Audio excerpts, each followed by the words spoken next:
So join me, if you will, in an opening treatment. There is only one power, one light, one life, and it is present right here with us right now. It is the thing that makes our hearts beat, that fills our lungs with air. It is that which moves us and gives us ideas through which we think, feel, move, and have our being. This one power is all there is and all there needs to be, and I am now immersed within it and aware of that immersion. So as I move into this time together, I do so with an open heart, an open mind, and an openness to new ideas bubbling up inside of me in response to the things I hear and experience. I move into this with ease, with joy, and with love. I let this be so, and so it is. Such is the nature of life that all it asks and all it wants is the opportunity to appear. You are that opportunity, and so am I, and so it is. Because we know who we are, because we know what we are divine expressions of an infinite power, an infinite intelligence. You are Spirit's opportunity. You're the universal mental intelligence. It's its opportunity to be something special and unique. Nobody's been you before. Nobody's played you before. Nobody can or will or would. So make the best of it. Enjoy it. We're here to celebrate it. That's why we call this a celebration of life. We're here to celebrate the life that we each are. So we welcome you. If it's your first time with us, we give you a special welcome. We have some visitor packets in the back. Be sure and pick one up. And if you have any questions at all, there are several of us who will be around to talk with you afterwards or answer those questions if we can. And if you don't have any questions, that's fine too. My first several weeks coming into this place got here late and left early because I didn't want to talk to anybody because I was afraid of what they'd do to me. But we aren't going to do anything to you except love you, I promise. And so if you're here, we welcome you. We're glad you're here. Thank you. You may notice we're having a little difference up here now. We're starting to put things on the board up front. We're going to continue to increase that, and you'll see more and more of it over the next few weeks. Want to give us a chance to have a little bit of visual as well as auditory going on in the room, and that will, I think, engage us, all of our parts, not just our hearing parts, but our speaking, seeing, and knowing as well. We know we learn more and we experience more if we have more inputs coming from more places.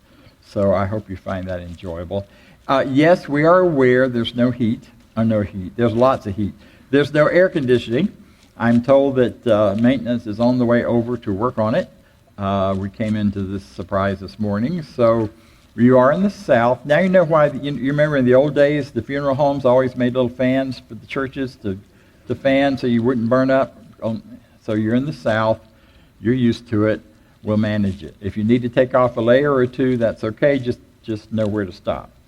And that'll be just fine, you know? I trust you all in your integrity and your good taste where that's concerned. All right. So we move into this time together of really celebrating who we are and what we're about. And to do that, to take us to the next part of that, our lead practitioner, one of our lead practitioners, we have two, is going to bring you a presentation and a wonderful opening treatment to really settle us in to the truth of who we are. So I give you Doug Moody. Mm-hmm. Thank you.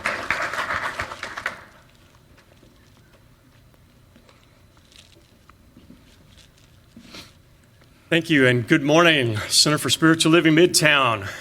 Yes, this is our warm-up for the Music Midtown Festival. If you're going to be attending it today, this is what you're going to be in. So much going on, and we're so fortunate to have a center based in such a dynamic, growing, bustling area of the city of Atlanta. As I said, this is Music Midtown weekend, and just last night, there were concerts going on in Piedmont Park, and there was a couple of performances going on at the Woodruff Arts Center. Vanessa Williams was opening up the symphony's season, which was pretty exciting. Jerry was there. And we also had right next door the musical Becoming Nancy, a different expression of music, but all art and all appealing to so many different people. It's just wonderful to have this all around us. And it just reminded me that all these beautiful and diverse expressions are all divine. And, with this life in music is just reminding me of our oneness in humanity and how we can all come together, and the world is a beautiful place. If we're ever to really experience our own spiritual magnificence, we must honor, respect, and celebrate the potential in each other and in every human being, knowing that we're all divine and all from the same Creator and made of the same stuff. And Vanessa Williams last night in her concert took it a step further in her opening song and reminded us that it's the right stuff. And each and every one of you and me and Reverend Deen and Patrick, all of us, we all have the right stuff already within us. It's all divine. All we have to do is recognize it, share it with the world, and recognize and respect it in each other. Ernest Holmes, in his Beverly Hills lectures in 1952, said it another way in terms of all this diversity. He said, "Since everything is an individualization of the universal, every spark of life is alike in that it is divine. It is made of the same cosmic stuff, but no two sparks are identical. The process in nature is the multiplication of infinite variation of the unified identities, no one of which is identical with the other, even though each and all are of the same field." In other words, we're not supposed to all be just alike. That's what makes the world go around. Can you imagine how boring it would be if every single being on the planet were exactly alike? So we must celebrate this. And we see it reminded around us constantly in nature and science. No two snowflakes are exactly the same.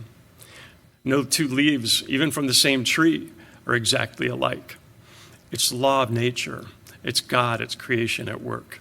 So we must embrace that. And I found a video that I want to share with you this morning. And I think it ties in beautifully with Reverend Bob Deen's talk entitled Celebrating the Good in All Life. So let's just take a look at it and soak this in for a few minutes, if you will. So you see, when we drop all the labels, we realize that none are really necessary. And that's a conscious choice that you and I can make right here and right now and each and every day. And it's a beautiful choice, and it is wonderful, and so are you. And so now we come to the time where we're going to join in affirmative prayer. And I'm going to ask you to just sit back and relax in your seats. I'm going to say this in the first person. Take in whatever resonates with you. Uncross all limbs. Be open and receptive. And know this with me. There's only one power, one infinite intelligence, one cosmic something operating throughout the universe and operating through me and all, right now and always. I am one with this infinite intelligence that is God, as is every beautiful soul present. I can never be separate from this divine power for love and peace and clarity, because it is always shining forth from within me and each. That still voice of unlimited wisdom and possibility, expressing perfectly and uniquely as me and all present. Though we are unique and different, we are of the same stuff, of the infinite Creator, and I and all are one.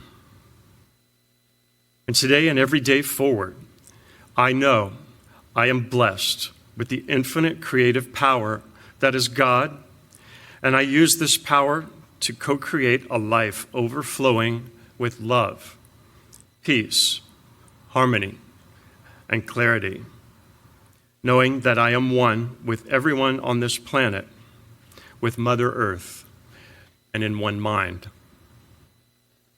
I claim divine wisdom, divine right action, love, and courage to guide me in each present, to grow and expand this consciousness of love, this celebration of all life.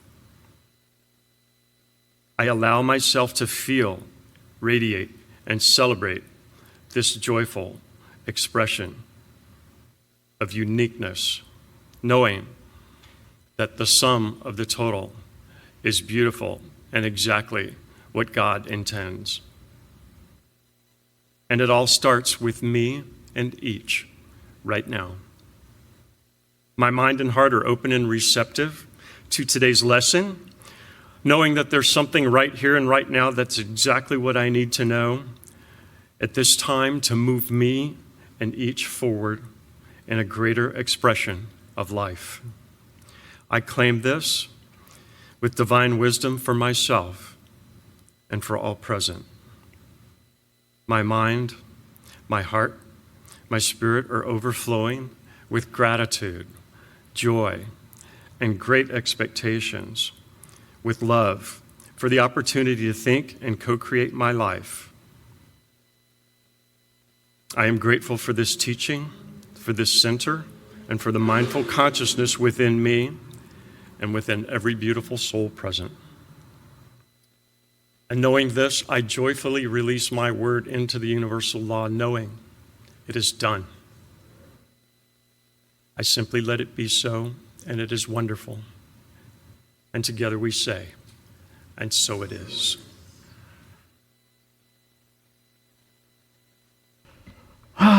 Lots of imagination, yes. Okay, good job. Thank you. Thank you, thank you, thank you. So we're going to use a lot of imagination to imagine it's cooler. We're also going to use a lot of imagination to imagine that the world's a better place than we thought it was when we walked in here. Because it is. It depends on what you're looking at, because what you're looking at is what you're looking with. And that's a really important distinction. But that has nothing to do with what I was going to talk about. So, as long as people have been people and have been aware that there are powers that affect our lives, we have looked for a way to be saved from what we have perceived to be negative powers that we have no control over. Maybe you haven't, but you know friends who have, right? I mean, I looked to be saved this morning from the power of the water company, who in DeKalb County said, you got to boil your water before you drink it. I ran to the grocery store last night and got the last big jug of water, so I got saved from that by the other water company.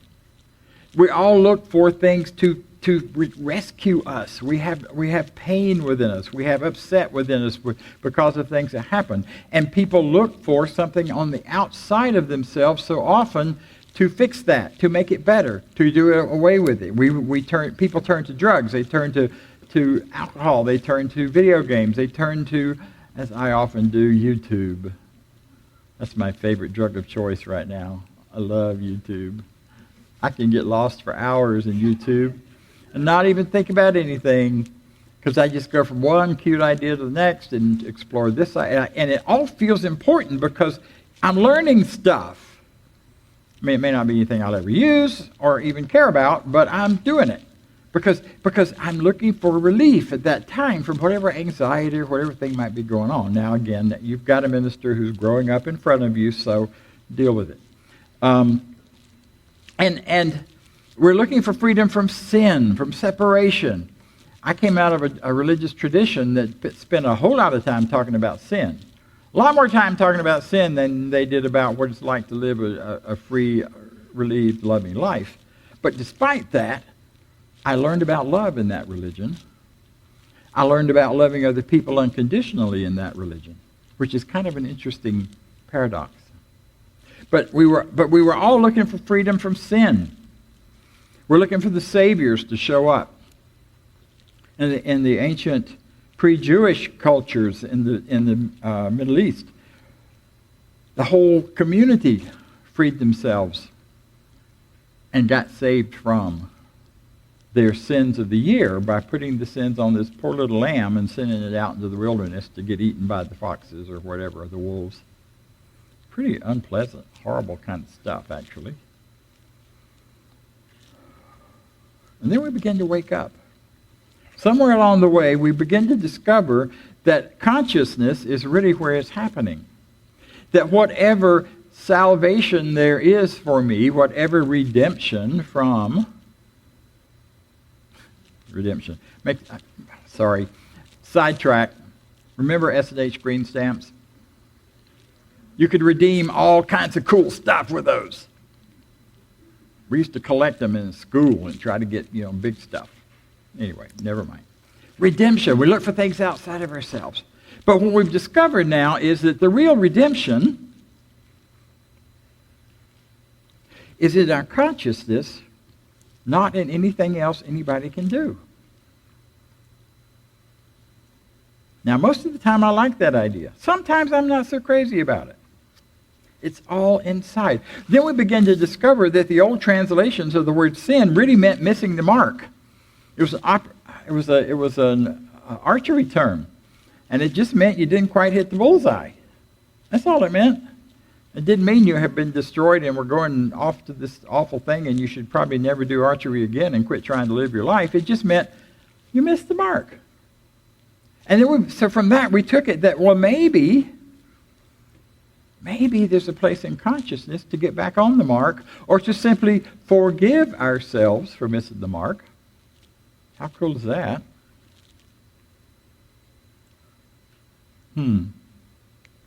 Loneliness and separation is a big thing people are looking for redemption from. You want to get redeemed from feeling alone and lonely and being apart and being separate. Maybe you don't, but your friends do. And so we look for all kinds of ways to connect. I finally got it. I never understood why thousands and thousands and thousands of people gathered in a football stadium to watch sports when you could see it up close on your TV at home. I mean, come on, people. All that traffic and all those crowds, and why bother? Because we're looking for connection. I learned that from a wonderful guru who talked about our urge to merge and our urge to be connected and feel connected, and we'll go to great lengths to do that, whether it's an Amway convention or a sports stadium or wherever, so that we can get together and do that and be that. But that urge, that desire, while it's very good and wonderful, is mostly driven by not knowing who we really are and not understanding where we really live. Because we have all learned, based on our vision, based on our five senses, that we're in this place where I'm up here and you're out there, where that person over there looks different from this person down here, where I am separate from you, and you probably, if you knew me, wouldn't like me anyway, and. Right? Probably just me. But people do that. People think that way. What we discover is when we know who we really are and where we really are, then that belief in and experience of separation, that belief in and experience of loneliness, all of that begins to dissolve. And then we still go to the football games and the Amway conventions or wherever else to gather with groups, but not because we feel like we're not going to be connected if we don't, but because then we're there to celebrate that connection. Because we recognize who we are. We just won. Tom Johnson, an old-time minister, he wouldn't like being called that because he never thought of himself as old, been gone from the planet for a while, dressed always, no matter where he was speaking, he was dressed to the nines with a big fluffy thing in his pocket, all that. He said, "How many people are in the room?" And if the audience didn't immediately shout back, "One," he'd keep asking, "How many people are in the room? How many people are in the room?" There's one. One. We're all one. So when I'm looking at you, what I'm really seeing are images of you that are measured in my brain and in my heart that are really about just reflections of myself. Any judgments I think about you, any things I'm saying about you in my head, like, "Ooh, that one shouldn't dress like that today." Or, "Ooh, I wish I'd have dressed like that today," especially the shorts. All of that is just processing here. And one person in the room, one energy in the room, one being in the room. We're like the aspen grove. You know the aspen grove? There's one that covers hundreds of square miles out in Colorado. and it's one plant. It looks like a lot of different aspens, lots of trees, but they all have one root system that they share. It's all united. It's all one. And that's who we are. That's who we are and where we are. We live in a universe that is one energy and one power. Years ago, when I joined a 12-step meeting, one of my pals in that meeting said, being a part of this group means you'll never be alone again unless you choose to. Understanding who you are in this teaching means you'll never be alone again unless you choose to.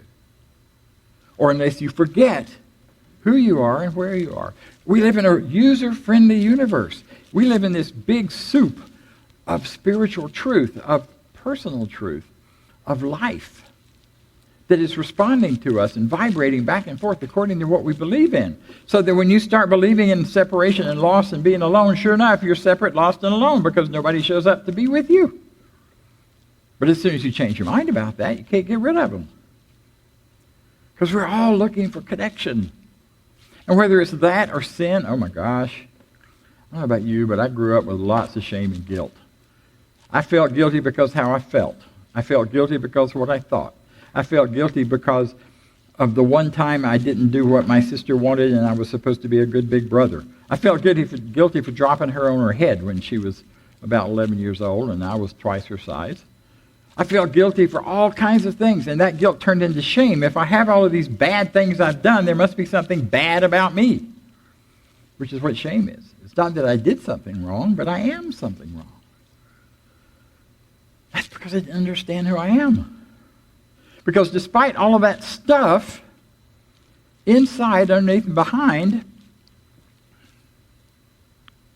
I'm a divine expression of a divine beingness that's showing up uniquely as me, dropped sister and all. You know, there's no reason to keep carrying that stuff and believing those things about ourselves except a false premise about what life's about and who we are. And when I have a false idea of myself, I'm going to have a false idea about you. That's when I start thinking you should be more like me. God help us. Please no. Or I start thinking you should be the opposite of me, and then I get mad at you when you're not. When you start reflecting myself back to me. You ever have that experience? You meet somebody and you don't know why you don't like them? You just don't. And then after a bit, you realize, yeah, well, there's my this, and there's my that, and there's my the other, and there's my depression, and there's my sadness, and there's my anger, and I don't want to see it. So I just won't deal with you anymore. I'll go back to my video games or my YouTube or whatever you might find to get away from all that. And all it does then is just sit there and simmer. Whereas when you understand who you really are and where you really are, you know you're not stuck with any of that. I mentioned my sister. I dropped her on her head when she was about 11 because I was carrying her by her feet over my shoulder like kids were playing together, and I dropped her. And I carried that guilt for years. When I was in my late 40s, I called her one day and said, I just need to clear something with you. I feel so horrible that I dropped you on your head. And I know you've not been messed up by it, even though the family joke was everything wrong with her from that point forward was because I dropped her on her head. And she doesn't have a whole lot wrong with her, but that was our story. And she just started, I was in this really angst and agony. You know how that goes when you're really feeling bad about something, you're trying to clear it up. And she just laughed and laughed and laughed on the phone, and I started to hang up on her because it was just no fun to listen to her laugh at me like that. She finally got herself together enough to respond, and she said, well, you don't remember why you dropped me? And I'm like, no, I have no idea. She said, well, you had me by the feet and were bringing me in the house like we were playing, and I was hanging down right next to your butt, and I bit you. I thought it'd be a funny thing to do. I didn't expect you to turn loose. Well, any self-respecting kid's going to turn loose, right? Get free of the pain. I carried that guilt and shame for so many years. You didn't need to. You guys are better than I am, so you don't have to do that. But what you do is you recognize, you start to look at all this stuff I carry in myself about what's wrong with me, what's not good about me, what I'm not doing right, and find a different way to think about it. We say in this teaching all the time, change your thinking, change your life. Change what you think about, what you dwell on, and when you find that you have trouble doing that, make yourself find something else. Kennedy used to say, once you do a spiritual mind treatment, or once you change your mind, grab yourself by the back of the neck, grab your consciousness by the back of the neck, and say, remember, this work is done. Remember who you are. He used to be very unsympathetic. You may remember that, those who knew him. I caught him once when I was whining a lot about a place I was working. And he listened for about 2.5 minutes. And then he said, well, you know, you wanted the place to heal. You got one. Bye. He also used to say to us, you got this and that going on? Get over it. Because he can. Because there's a goodness in you, there's a power in you that has the power to get over anything that you want to get over. Anything can be healed and changed and made better. That's the simple teaching of this teaching. It's a very powerful thing. This whole month we're talking about the simple teachings. That's one of the really simple teachings. See, what we say in it's simplicity, it doesn't mean it's easy. God's all there is. There's one power, one spirit, one universal something. I love the reading you did. It fit right with this. And we live in it. And it responds to us according to our beliefs. And we say often, there's a powerful good in the universe and you can use it. When you say that, what do you think about where that's located?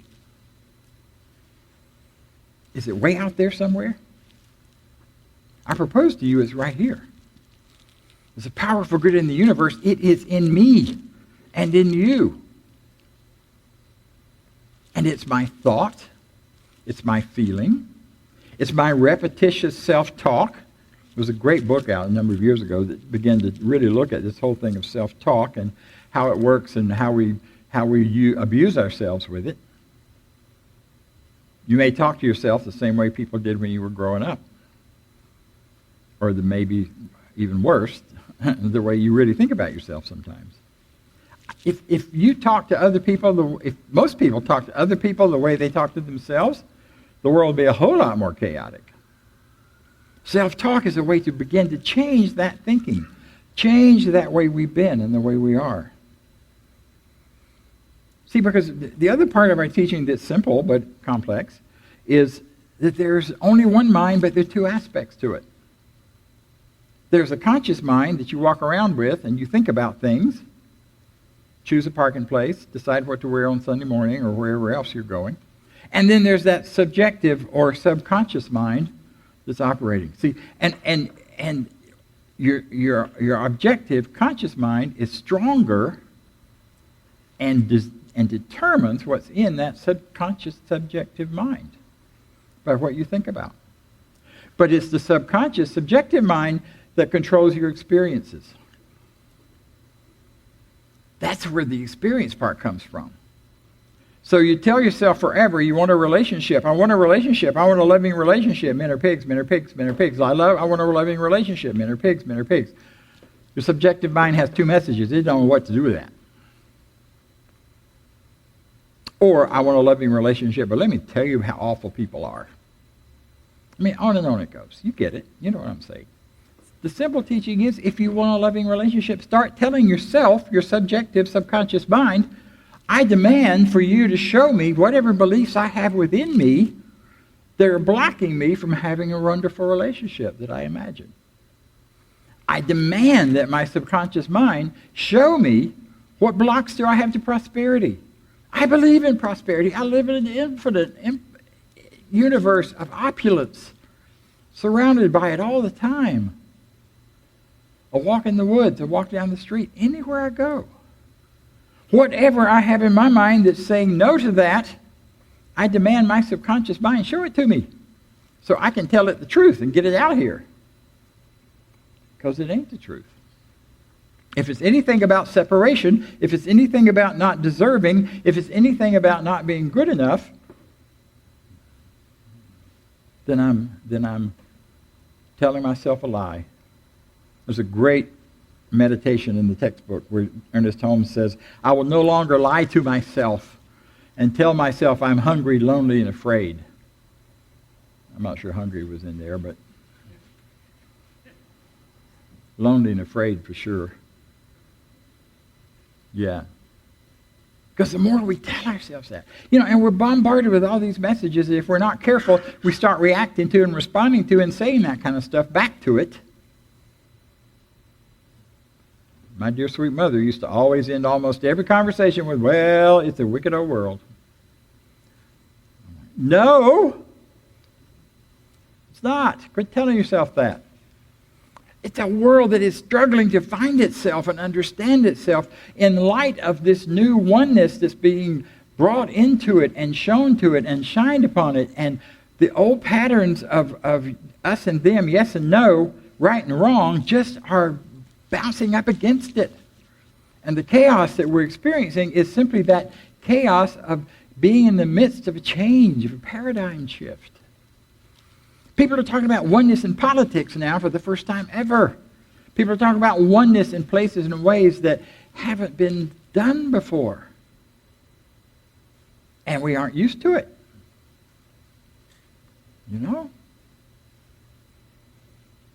I went and worked out the other day, and I worked out a whole lot more than I'm used to, and I paid for it. You got to work into it. You got to get used to it. The world is getting used to it. These new ideas, this new way of being, our simple teaching. It really is. We're really there, ready for it. So you have the power within you to change your life experience by changing how you think about yourself and what you say to yourself over and over again. And what you believe about yourself. Because Jesus in the Golden Rule, which shows up in all kinds of religions and spiritual practices across the globe at various times and in different ways, says, do unto others, no, sorry, wrong one, not the Golden Rule, the love your neighbor as you love yourself. And it came across as a command. You should love your neighbor as you love yourself, when I heard about it, which means you always be nice to them. The problem is we do love our neighbors as we love ourselves. And if you're not very nice to yourself, you're probably not very nice to the neighbors either. Because in truth and in fact, we cannot be to someone else what we aren't in ourselves. We can try, and we can attempt to hide the fact that we feel so bad about ourselves by being really sweet and nice to other people. They have a program for that. But the truth is, it always shows up what we really are and who we really are. So the first place to go in changing the world is ourselves. Quit beating yourself up.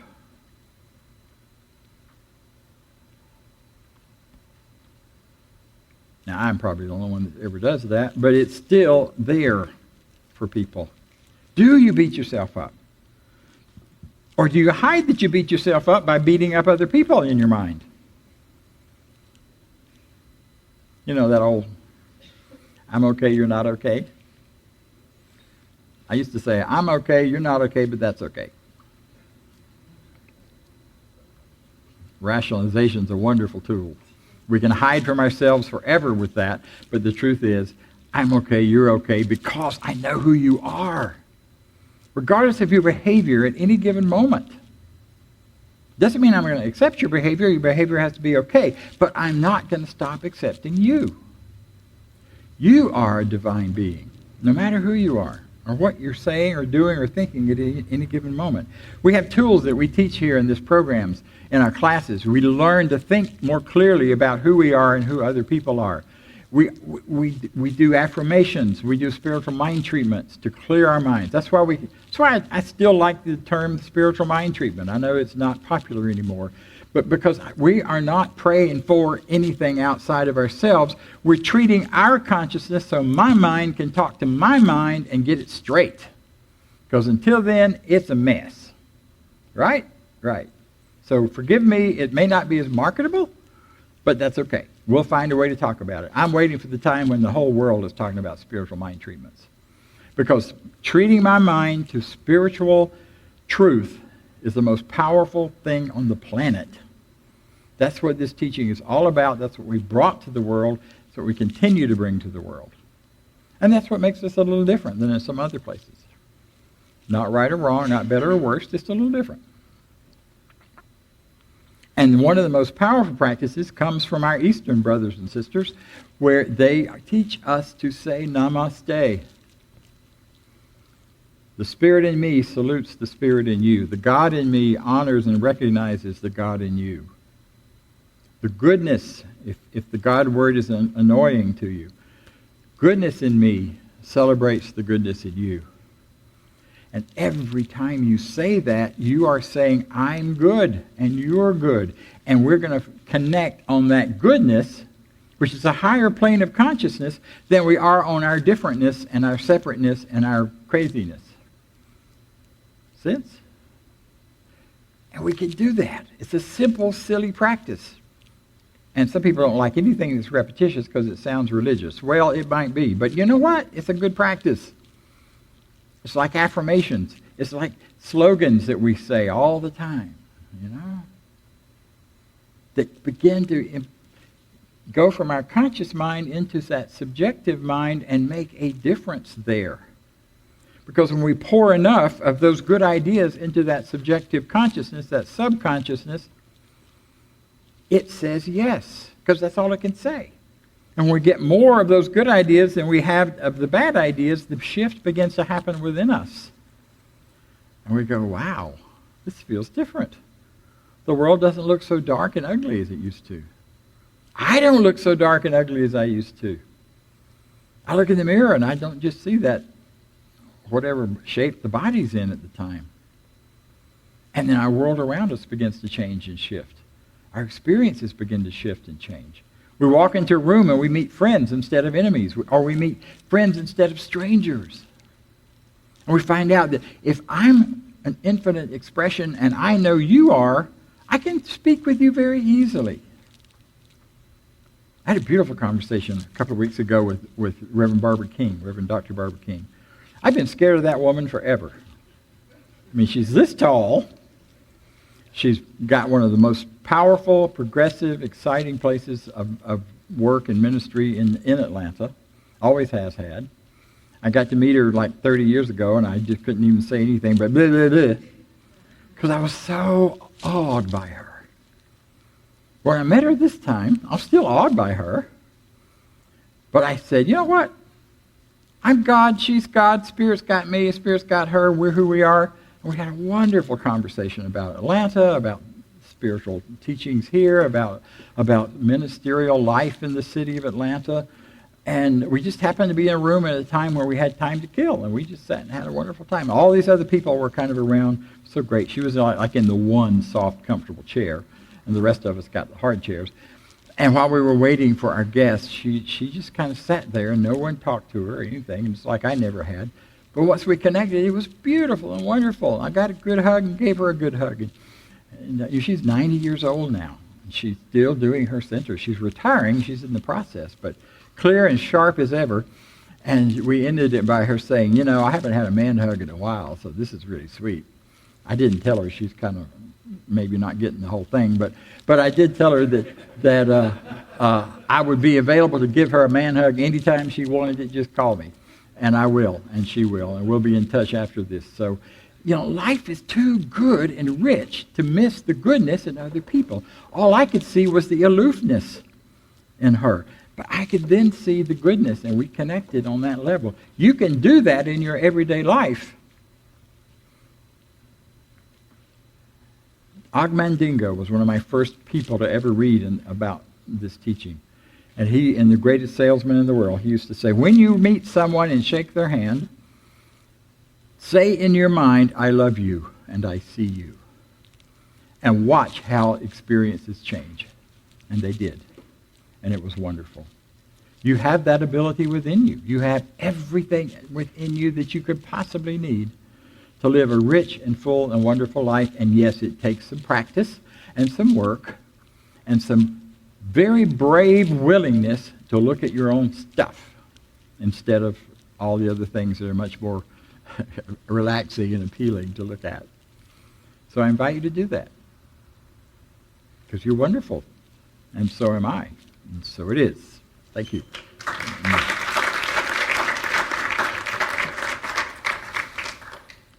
So let's take a moment. Let's go within. Let's remember who we are.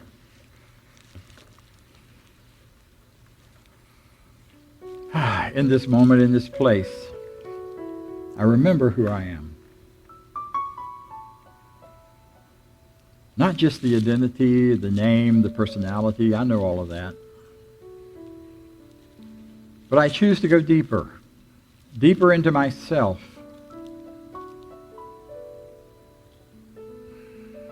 As I tap into the awareness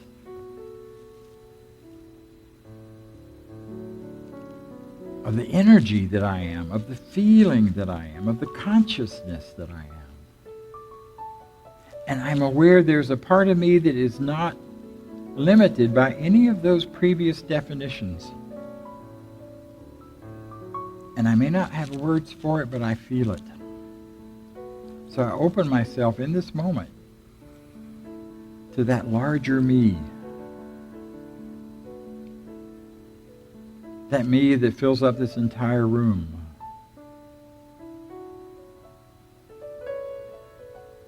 That me that's aware of all around me, way beyond my physical limitations of my body.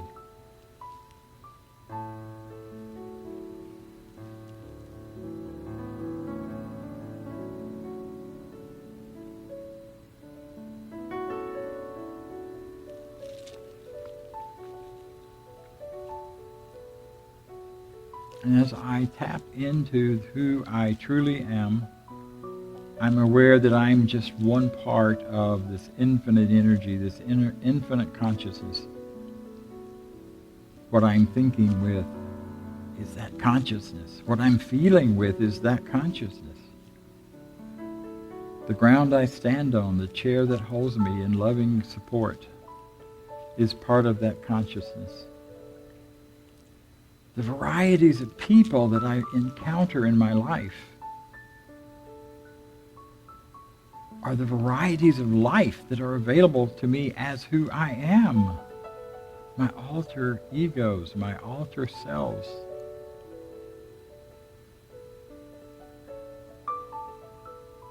I think of those people that I most adore and appreciate and love. And I recognize them to be living in the same consciousness that I have. That's why I adore them. They show me myself. I think of those people that I don't like. And I thank them for showing me the parts of me that still need to grow and need to open up. And I claim and declare, Namaste.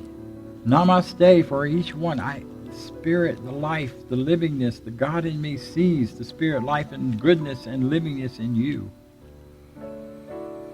Even if I don't have words for it. I choose to walk this path of truth, of self-awareness, of other awareness, because I know this is the beginning point for changing my world. I do that with ease, with grace, with courage, and I move forward from this place right now, knowing I am changed at heart. This is my truth. I let it be, and I let it be so, and so it is.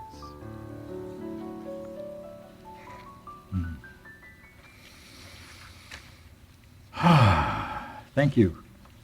Thank you for the opportunity to speak to you, to spend time with you, and to do this. The opportunity continues now to participate in this whole business of oneness. We do that with our giving, with our receiving. We have all been receiving and giving right in this last part of the hour, or this whole part of the hour, and we continue that process through our giving and receiving of our offerings, our tithes. Thank you to everyone who contributes for here, for this center, for this place, and give me this opportunity to speak to you. And that gratitude, let's join together in our... I know you don't usually stand, but I want you to stand because I want you to get it. I live in a universe of abundance. As I freely and joyfully give, I join in the divine flow, and it all share with life returns to me multiplied, and so it is. Okay, so a few closing announcements. You probably have all heard by now, and if you haven't, then I have sad news for you, and that is that Ray McCants has made his transition. He spoke here a few months ago now, and he had a sudden medical issue, and it just went like that, and they had no... they tried to control it. He went into the hospital, etc. He had a brain hemorrhage and was gone. So he passed away last Thursday morning, and early Thursday morning. So he's a great loss. He was a great friend to many of us. He's been my friend for 40 years, and so it was a loss to me. He was one of the people who really welcomed me to the community when I came back, and so much love to his family, to his friends. Hold him in high remembrance, as well as to those we know who loved him. We don't have any information yet about what kind of memorial or other things will be happening, but that will be coming before long. As soon as I have it, I'll put it in either the newsletter or on the website or email or somewhere. So that's going on. Some other great changes we are having. Our Tuesday night class on the Essential Ernest is now moving to Thursday night.